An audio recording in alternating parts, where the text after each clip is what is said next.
ಸ್ವಲ್ಪ ಉಪ್ಪು ಹಾಕಾಕ್ತೀನಿ. ಆಮೇಲೆ ಒಂದು ಸ್ವಲ್ಪ ಮಸಾಲ ಪುಡಿ ಹಾಕಾಕ್ತೀನಿ, ಧನಿಯಾದು. ಒಂದು ಸ್ವಲ್ಪ ಅರಿಶಿನ ಪುಡಿ ಹಾಕಾಕ್ತೀನಿ.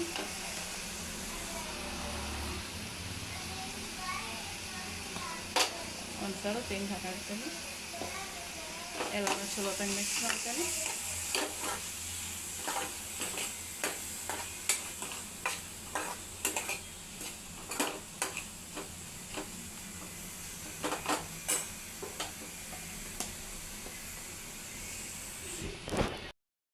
ಲೈಟ್ ಹೋಗ್ಬಿಟ್ಟು ಈ ಒಗ್ಗರಣೆ ನೋಡಿರಿ, ಕೊತ್ತಂಬರಿ ಎಷ್ಟು ಹಾಕಾಕ್ತೀನಿ.